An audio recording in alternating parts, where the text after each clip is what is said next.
You know, there's a specific kind of silence that exists inside a billion-dollar server farm at 3 in the morning. It's not quiet, exactly. It's a hum, a low, throbbing, electric heartbeat that sounds like money being printed and burned at the same time. For most people, that sound is intimidating. It's the sound of the future, cold and unfeeling. But for 12-year-old Leo Vance, that hum was a lullaby. It was a puzzle. It was music. Leo shouldn't have been there. We all know that. He was sitting cross-legged on the anti-static floor of the main data hall at NexusScore, the tech giant that basically runs half of Seattle's cloud infrastructure. He was wearing a hoodie that was 2 sizes too big and sneakers that had seen better days. And he was surrounded by notebooks. Not comic books, not video game guides, notebooks filled with handwritten calculus and thermodynamics diagrams. His mom, Maya, was 3 aisles over, buffing the glass walls of the conference room. She was the invisible engine of this place, the night cleaner who made sure the geniuses had clean windows to look through, while they ignored her existence. It was 3:14 a.m. when the piece broke, and it broke loud. "What in the hell is this ghetto rat doing touching my hardware?" The voice sliced through the server hum like a serrated knife. Sterling Pierce, the CEO of NexusScore, stood at the end of the aisle. And let me tell you, Sterling Pierce at 3 a.m. is a dangerous animal. The man was under immense pressure. NexusScore had been bleeding money for 2 years because their proprietary Aegis servers kept crashing. Every 71 hours, like clockwork, the system would hiccup, freeze, and reboot. They were days away from losing a $2 billion Pentagon contract, and Pierce was prowling the halls like a ghost, looking for someone to blame. He marched over to Leo, his Italian leather shoes clicking aggressively against the tiles. He towered over the kid. "Security, get down here. I have an intruder sabotaging the mainframe." Leo froze. He didn't run. He just looked up, clutching a notebook to his chest, his eyes wide but strangely calm. Maya dropped her cleaning rag and sprinted over, her heart probably hammering out of her chest. "Mr. Pierce, please." Maya gasped, putting herself between the billionaire and her son. "He's not touching anything. He's just sitting.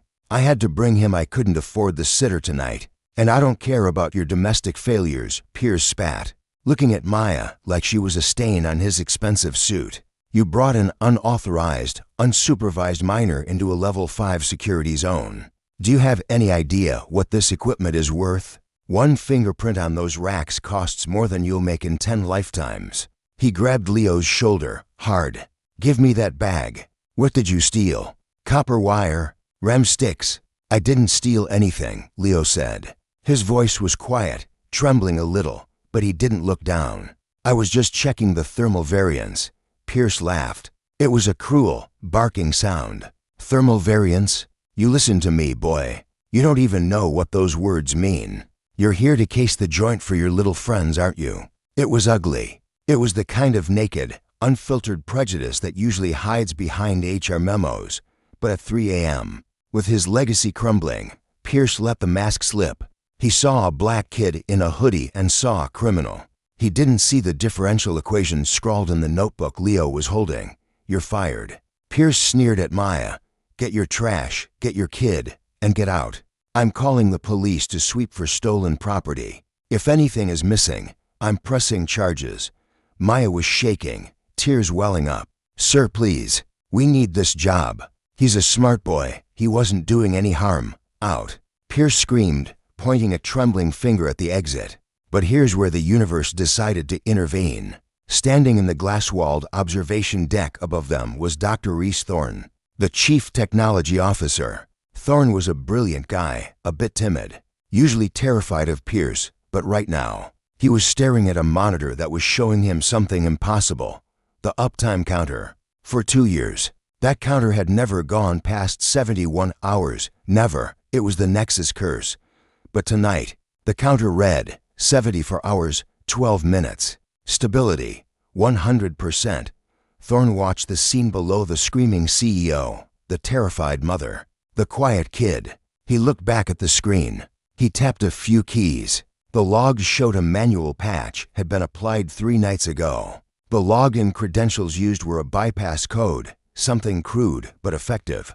And the IP address traced back to a maintenance tablet, the kind the cleaning crew used to checklist their rooms. Thorne keyed the intercom. "Sterling, stop." Pierce looked up at the glass, furious. "Don't tell me to stop, Reese. I've got a security breach." "No," Thorne said, his voice shaking with disbelief. "You don't have a breach.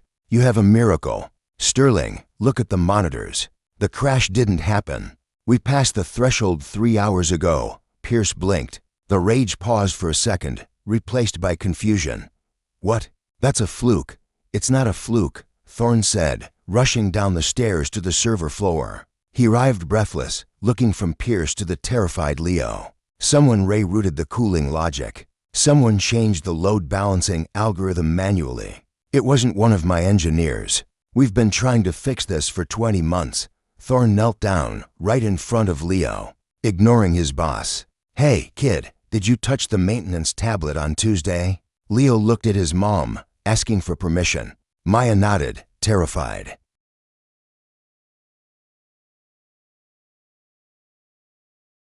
"Yes, sir," Leo whispered. "Why?" Thorne asked. "Because the fans were singing the wrong song," Leo said. Silence. Absolute silence in the server room. Pierce rolled his eyes. "Oh, great. The janitor's kid is a poet. Get him out of here, Reese. He probably jammed a piece of gum in the fan." "No," Leo said. He stood up a little straighter. "Not gum. The resonant frequency. The servers hum at 440 Hz when they're happy. But every 3 days, the tertiary cooling intake starts vibrating at 448 Hz. It creates a harmonic dissonance with the fiber optic couplings. The vibration shakes the data packets loose. It's not a software bug, sir. It's physics. The cables get hot, they expand, they vibrate, and the connection drops." Dr. Thorne stared at the kid like he was seeing a burning bush. "Harmonic dissonance? You're talking about thermal flutter." "Yes," Leo said, opening his notebook. "I drew it here. See? The sine waves don't match. So I used the tablet to tell the fans to pulse modulate. If you spin them up and down in a rhythm, it cancels out the vibration, like noise-canceling headphones, but for heat." Pierce snatched the notebook. He stared at the pages. He expected graffiti. He expected doodles. What he saw was Fourier transforms. He saw calculus. He saw a handwritten schematic of the Nexuscore cooling grid. That was more accurate than the one in the company archives. "Where did you steal this?" Pierce demanded, his face turning purple. "Who gave you this? Did a competitor put you up to this?" "I wrote it," Leo said calmly. "Liar." Pierce shouted. "You expect me to believe a 12-year-old whose mother scrubs toilets understands fluid dynamics? You're a parrot. You're repeating something someone told you. Who is it? Is it Amazon Google?" "Sir," Maya stepped in, her voice trembling but finding a steel core. "My son reads. He reads everything. He finishes his school books in a week. He reads the manuals you throw in the trash. He's not a thief. He's a genius. And you're treating him like a criminal because of how he looks." "I'm treating him like a criminal because this is impossible." Pierce yelled. "Security. I want them detained in the conference room. I'm calling the board. I want a full forensic audit. If this kid planted a virus, I'm sending him to juvie until he's 30. Sterling, you can't be serious," Thorne pleaded. "The system is stable. He fixed it. It's a trick." Pierce was spiraling. His ego couldn't handle it. The idea that he had spent millions on mid-grads only to be outsmarted by a kid in a hoodie shattered his worldview. He needed Leo to be a villain, because if Leo was a hero, then Pierce was a fool. And men like Sterling Pierce would rather burn the world down than look like a fool. They marched them upstairs. The Wolf Den, they called it. The main boardroom. Glass walls, a table that cost more than Maya's house, and a view of the rainy Seattle skyline. They called in the senior engineering team. 5 tired, grumpy men and women who had been woken up at 4 a.m. They sat Leo at the head of the table. He looked so small in that leather chair. Maya stood behind him, her hand on his shoulder, a silent guardian. Pierce paced the room like a caged tiger. "Here's the situation," Pierce announced to the groggy engineers. "This child claims he fixed the Aegis bug by listening to the fans. I say he's a plant. I say he installed a sleeper program to hold us ransom. I want you to tear his logic apart. Expose him. One of the senior engineers, a guy named Jenkins, who had a PhD from Stanford and an ego to match, scoffed. He says it's thermal flutter. That's ridiculous. We checked the thermals. The sensors are green. The sensors are wrong, Leo said. He didn't wait to be asked. He pushed his notebook across the polished mahogany. The sensors are mounted on the frame, not the cables. The frame stays cool. The cables inside the jacket get hot. The differential creates the vibration. Look at page 14. Jenkins pulled the notebook over, ready to mock it. He looked at page 14. He adjusted his glasses. He looked closer. He stopped sneering. He pulled out his own tablet and started running a simulation. Well, Pierce demanded. Tell him he's an idiot, Jenkins. Jenkins looked up, pale. I can't. The math checks out. The coefficients. They're perfect. It explains the ghost signal we've been seeing on the oscilloscope. Coincidence. Pierce slammed his hand on the table. He guessed. It's lucky numbers. Mr. Pierce, Thorne interrupted. We don't have time for your denial. The Pentagon audit is in 6 hours. If the system crashes during the audit, we lose the contract. We lose everything. We need to know if this fix is real. It's not real. Pierce screamed. It's a Trojan horse. If we let this run, it will wipe the drives. I'm ordering a full system reset. Roll back the changes. Wipe whatever this kid did. If you reset it, Leo said quietly, it will crash in 40 minutes. The heat is already building up in the buffer. My patch is the only thing venting it. He's holding us hostage. Pierce pointed a shaking finger at Leo. You see? He's threatening us. He's warning us, you paranoid lunatic. Thorne finally snapped. He turned to the screen. Get Professor Evelyn Chang on the line. Now, Chang? Pierce froze. The MIT provost. Why? Because she wrote the book on server architecture, Thorne said. She's the external auditor for the Pentagon deal. She's awake in Boston. Let's show her the kid's work. If she says it's garbage, we reset. If she says it's gold, you shut up and listen. The video call connected. Professor Chang appeared on the massive wall screen, looking stern and sharp. She listened to the explanation. She looked at the scans of Leo's notebook. She looked at the uptime logs. She leaned into her camera. Who wrote this code? She asked. The boy, Thorne said, gesturing to Leo Vance, 12 years old. Professor Chang peered through the screen at the terrified kid in the hoodie. Young man, did you drive the Fourier transform for the fan modulation yourself? Yes, ma'am, Leo said. I used the acoustic data from the hallway echo. The reverb gave me the baseline frequency. Professor Chang sat back, a slow smile spreading across her face. Sterling, she said, addressing the CEO, you have a Mozart in your server room. This isn't just a fix. It's an elegant masterpiece. It's better than the patch my own doctoral students proposed last week. Pierce went white. Evelyn, you can't be serious. He's a child. Look at him. I am looking at him, Chang said coldly. And I'm looking at you, Sterling. And right now, I'm seeing one genius and one liability. And the genius isn't wearing the Italian suit. It's a trick. Pierce was desperate now, his reality fracturing. He must have stolen the passwords. I bet his mother stole them while cleaning. This is corporate espionage. He lunged for the console on the table. I'm initiating the reset. I won't let my company be run by a street kid. Don't.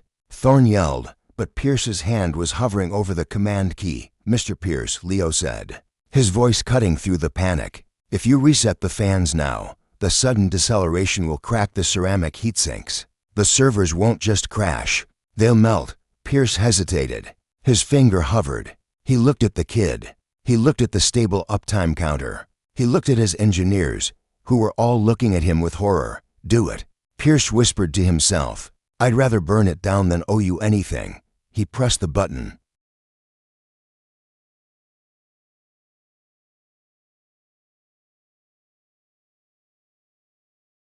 The moment Sterling Pierce's finger hit that execute reset key, the air in the boardroom seemed to get sucked out of the vents.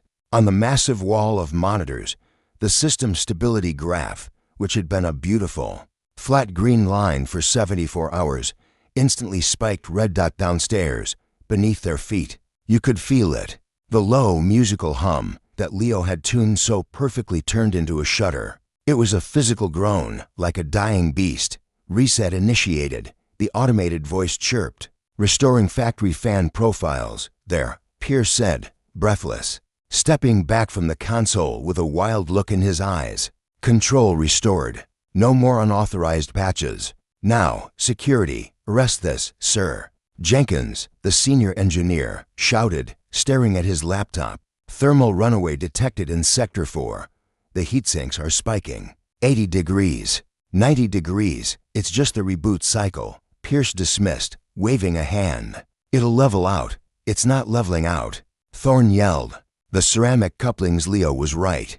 The sudden stop shattered the thermal paste seals. We're losing cooling pressure. On the screen, the uptime counter vanished, replaced by a flashing critical failure warning. We're going to melt down, Thorne whispered. The Pentagon data, the encryption keys. If the core melts, we lose the government contract. We lose the company. Sterling, you just killed us. Pierce stared at the screen, his mouth opening and closing like a fish. The arrogance drained out of him, replaced by the sheer, cold terror of a man watching $1 billion evaporate. Fix it, he screamed at his engineers. Do something. We can't. Jenkins yelled back. The code is compiling to slow. By the time we write a patch to ramp the fans back up, the cores will be toast. The room descended into chaos. Engineers were typing furiously, shouting codes, panic rising. Maya pulled Leo close to her, terrified that this angry man was going to blame her son for the fire he just started. But Leo pulled away. He didn't look scared anymore. He looked focused. He walked past the screaming CEO, past the panicked engineers, and stood in front of the main console. Get away from there. Pierce snapped, moving to shove him. Touch him, Thorne said, stepping in front of Pierce with a look of pure fury. And I will testify against you at your negligence trial. Let him work. Leo didn't pay attention to the adults fighting. His hands hovered over the keyboard. He closed his eyes for a split second. He wasn't typing code. He was listening. He could feel the vibration of the building through the soles of his sneakers. He knew the rhythm was broken. He had to conduct the orchestra back into harmony. His fingers flew. He didn't use the graphical interface. He opened the command line, the raw, black and white code beneath the surface. He wasn't writing a new patch. There wasn't time. He was manually overriding the fan voltages, one by one. Sector 1, 80% thrust. Sector 2, 40% thrust. Sector 3, reverse polarity.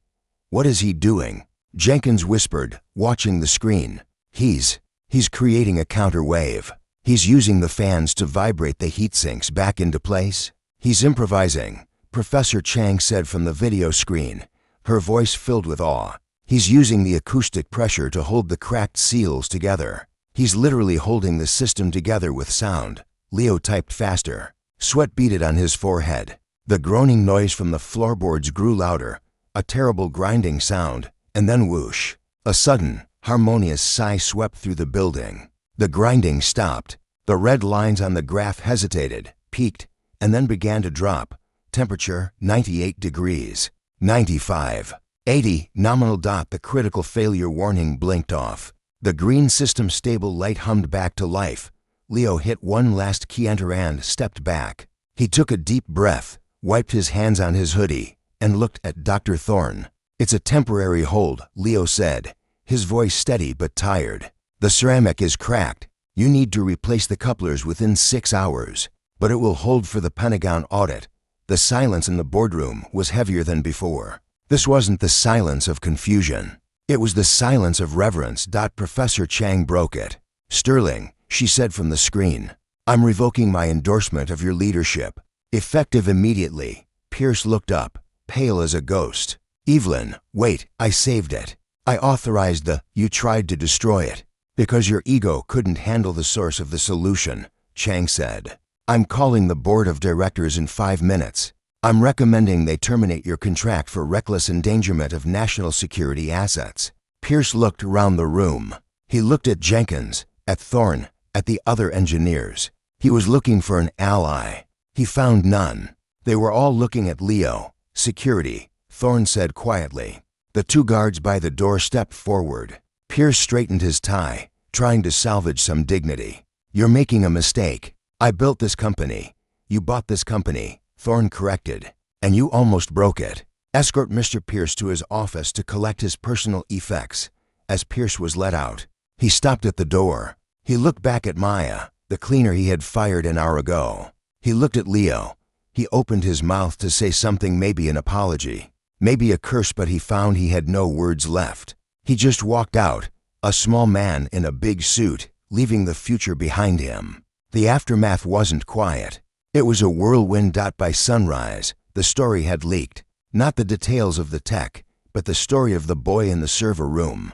The board of directors flew in by noon. They didn't fire Maya. In fact, when the interim CEO tried to offer her a raise to stay on as head of custodial services, Dr. Thorne intervened. She's not cleaning floors anymore, Thorne said. And neither is he. They sat down with Maya and Leo in that same boardroom, but this time, there were donuts and orange juice instead of threats. Professor Chang had flown in from Boston just to shake Leo's hand. Leo, Professor Chang said, sliding a folder across the table. Nexus Score wants to offer you a scholarship, full ride.